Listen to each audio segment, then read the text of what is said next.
víkend, ahoj. My jsme skupina, která si připravila jednu z povídek od Charlese Bukowského z knížky Zápisky starého prasáka.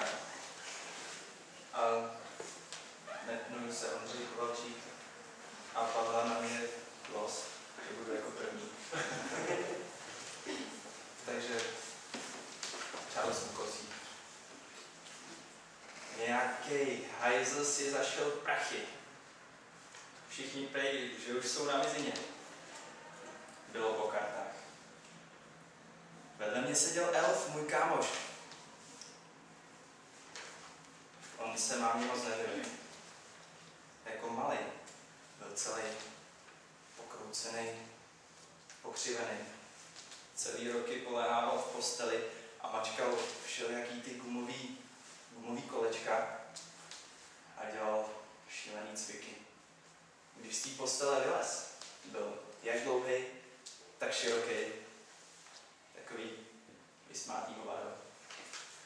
A já jsem mu jednu ubalil za ucho.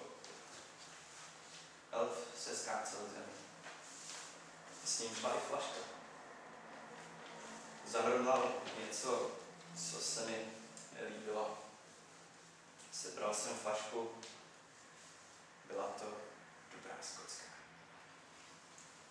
A vzal jsem ho s ním pořádně přes čelist. A on šel zase k zemi.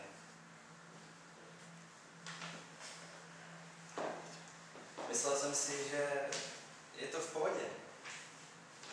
Že na ní mám. A když se zase zvedl, naznačil jsem pravý hák a levačkou jsem mu uštědřil pořádnou podvopasek. Přepadl přes prádelník, rozbil se zrcadlo. Zvuk jak z filmu. Bleskalo se. Já jsem se v klidu napil. Pak se dostal na nohy. A už jsem jí měl. Ne, to já jsem ten, kdo studoval Dostojevskýho, kdo pod mě poslouchal Mahlera. Jak je to možné? To já jsem ten, kdo měl navrch. Pustil se do mě a já inkasoval tak jednu tu třenu. Mlátil mě jako malinký pomstichtivý kašpárek. A nebyl tam nikdo, kdo by ho zastavil.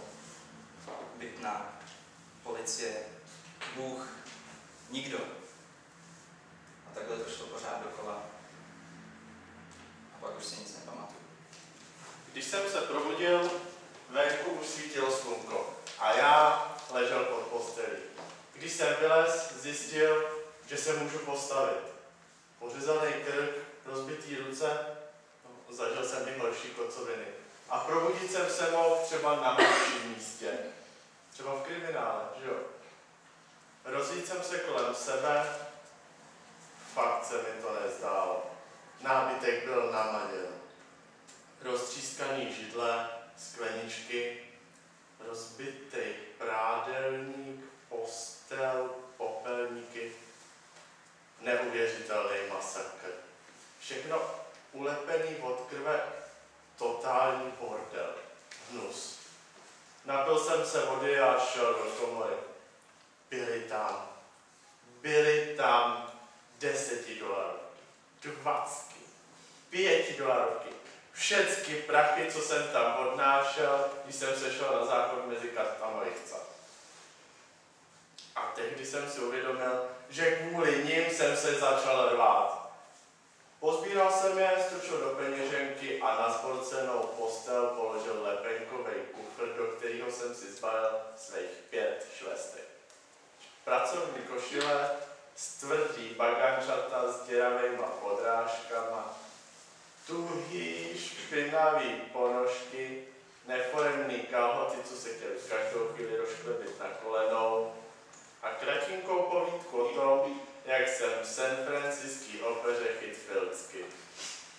Roztrhaný slovník za pár babek, palingeneze. Opakování vývojových fází v historii jedince nebo druhu.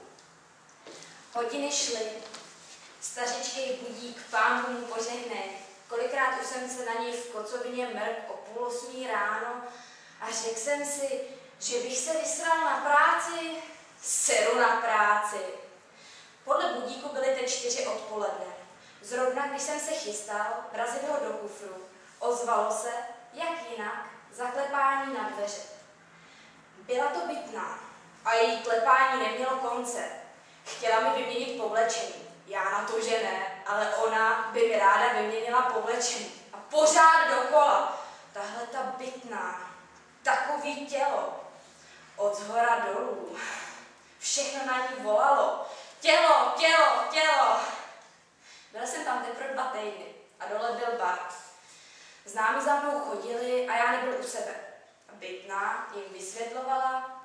Sedí dole v baru, jako vždycky. A známí žasli. Pro boha, člověče, co to máš za bytnou? Ale byla to velká bílá žena, šla za Filipíncema. A to vám povím, tyhle Filipínci měli kdysi čarovat.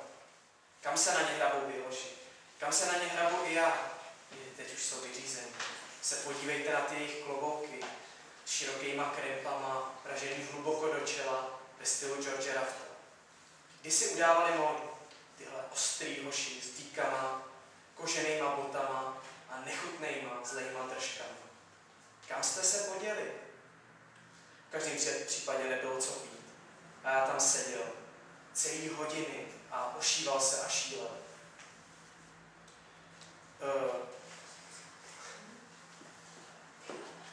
Vyklepanej, nateklý koule, po kapsách 450 lehce nabitých doláčů a nemohl jsem si koupit ani lok piva. Čekal jsem na tmu a ne na svý. Chtělo se mi ven, dát si tam panáka. Konečně jsem se sebral. Otevřel jsem dveře, řetízek jsem nechal nahozený a byl tam prťavej filipínský opičák s kladivem. Když jsem otevřel, zvedl kladivo a zaškladil se. A když jsem zavíral, vyndal se zuby hřebí a dělal, že ho chce zaplout do koberce na schodech, který vedl k jedinému východu z baru. Ani nevím, jak dlouho to trvalo. Pořád ta samá scéna. Já otevřel, on zvedl kladivo a vycenil zuby. Zasraný opičák. Pořád se mával na horním schodu. Začal jsem šílet. Potil jsem se a smrdil. Hlavy mi vířily a vířily a vířily bílým čipky, návaly světla a záblesky v lepce. Odpotácel jsem se k posteli a zvedl kufr. Byl lehký, akorát hlavy. Pak jsem zvedl psací stroj, takovej ocelový portábl, co jsem si kdysi půjčil od kámošovy ženy a nevrátil. Byl to pěkný mocek, šedý, plochý, těžký, stupidní a vymakaný král. Oči se mi propadly hluboko do hlavy a řetěz spadl ze dveří. V jedné ruce kufr, v druhý přenosný psací stroj. Vrhl jsem se do kulometní palby, do smutečného svítání. Klíček pšenice, jedoucí se na konec světa. Kamplák. Malej opičák se začal zbírat ze země. Zvedl kladivo. A přesně to jsem potřeboval. Záblesk zářivky na kladivu. V levý ruce kufr, v pravý ocelový portábl. Opičák byl v ideální pozici. Měl jsem ho kolem. Přesně jsem zamířil a parádně a s trochou toho steku jsem ho přetáhl tou širší a tvrdší stranou stroje z boku po hlavě. Přes spánek. Přes tu jeho hlebeční rutinu ruší vůni. Oslepilo mě světlo a ohlušil křik. A najednou ticho, jako když utne. Ani nevím, jak jsem se dostal dolů, ale najednou jsem byl venku z baráku. Stál jsem na chodníku a kolem se všime žlutý taxík, jako na zavolaně. Taxi! Vlezl jsem dovnitř. Na nádraží.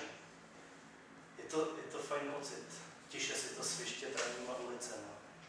Moment, vyhrkl jsem ze sebe. Raději na autobusák. Co je? Co se děje? Zeptal se. Právě jsem zabil fota. Cože, jste zabil svýho tátu? Říká ti něco jméno Ježíš Kristus? No, aby ne, tak jak říkám, na nádraží, na autobuse. Autobus do New Orleans měl za hodinu. Sedl jsem si do čekárny a přemýšlel, jestli jsem ho zabil nebo ne. Pak jsem nastoupil. Psací stroj jsem si nacpal co nejhlouběji do zavazadlového prostoru. Nechtěl jsem, aby mi tohle spadlo na hlavu. Byla to dlouhá cesta. Hodně jsem popíjel a trochu laškoval s jednou zrskou z Fortwordu.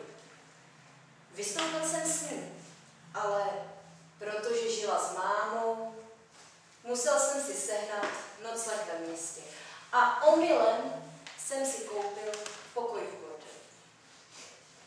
Kurvy tam celou noc vřískaly věci jako zbláznil ses, ani za nic nepočítej s tím, že do mě budeš strkat takovouhle obludu. Celonoční splachování záchodů a bouchání dveří. Ta Zrska buď vůbec netušila, která bije, nebo čekala na někoho lepšího. Holcem se jí mezi nohy nedostal. Druhý den jsem jel dál. Nakonec jsem dorazil do New Orleans. Ještě k Elfovi, vzpomínáte? To byl ten maník, se kterým jsem se porval u sebe v pokoji. Tak Elf to koupil za války v kulometním palubě. Ještě prej dlouho ležel v nemocnici, tak 2 nebo 3 týdny, až pak teprve umřel. Ale nejdivnější na tom všem je, že mi jednou řekl, ne, on se mě přímo zeptal. Hele, a co když nějaký idiotský kretén s kulometem stiskne spoušť a rozseká mě na cucky? To je mínus. Je jasný, že tebe žádný zasraný kulomet nesejme. To je jasný, to si kurva piš, kamaráde. Leda, že by ho v prackách držel nějaký amik. Nech si ty keci. Moc dobře vím, jak svou vlast miluješ. Vidím tě to na očích. Vidím lásku, opravdickou lásku. Tehdy jsem ho praštil poprvé. Zbytek znáte. Když jsem dorazil do New Orleans,